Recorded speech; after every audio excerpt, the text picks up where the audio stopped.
The phone call from the New York Post reporter seemed like just another of the hundreds of interviews I'd done since becoming Miss America 10 months earlier.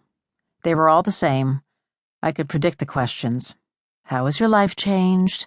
What's it like being the first Black Miss America? Do you feel you've made history? What's next? I had the standard patter down.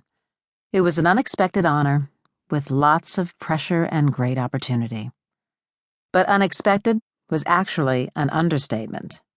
I never had any desire to be a beauty queen, let alone Miss America. There had never been a Black Miss America.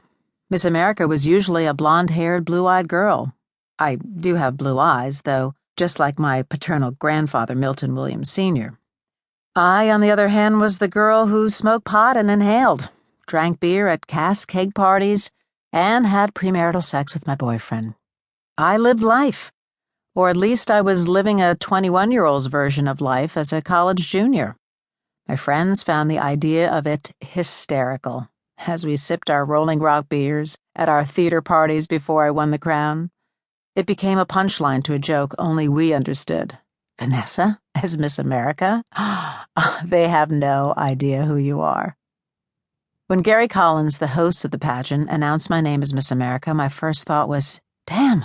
There goes my semester abroad, studying theater in London. I gotta tell Diane to get another roommate, no scones and clotted cream, no greasy fish and chips and newspaper. My second thought was, what am I in for? What happens after I walk down the runway of the convention center and head back to the fake hugs from the other contestants whose dreams had just been crushed by a pageant first-timer from New York State? Then what?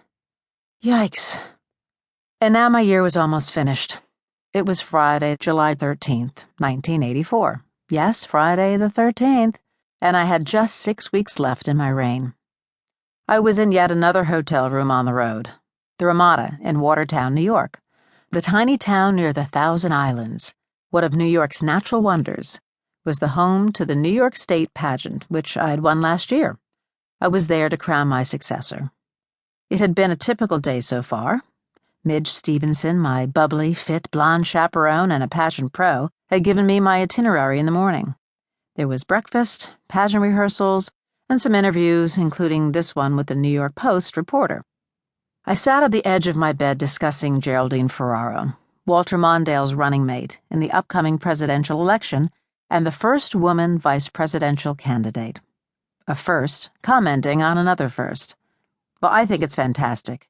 She'll do a wonderful job. It's a great thing for our country. That about wrapped up the usual 15-minute question and answer. But before I could hang up, the reporter said, "Oh, by the way, I heard from a very reliable source that there are nude photos of you coming out in September's Penthouse. Is it true?" Excuse me? My heart froze. Nude pictures? Impossible. I don't know what you're talking about. What's the reliable source? Well, we've heard it from a very reliable source, but if you don't know about it, then I won't print it. I hung up the phone and could not breathe. This has got to be a mistake. Reporters always get facts wrong, right? Plus, I never signed a release for those pictures. But that thought didn't calm me. Instead, my heart felt like it was about to explode. Is this really happening? How could I be so stupid to even get into this kind of situation? I had to do something. My parents were on their way, and I'd have to let them in on my monstrous secret. How disappointed they would be. That's the worst, the D word, coming from the lips of your parents. I decided to call Dennis Dowdell, a neighbor from Millwood and a corporate lawyer at American Can Company. He'd become my counsel, handling the offers that were rolling in. I told Dennis about the reporter's question.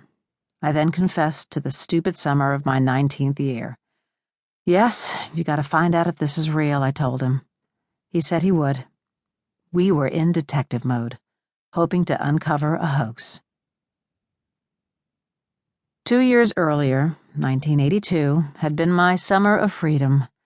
I was 19 and on a break from my boyfriend, Bruce Hanson, after nearly 3 years together. One of those relationships where we were almost consumed with each other. We were crazy in love.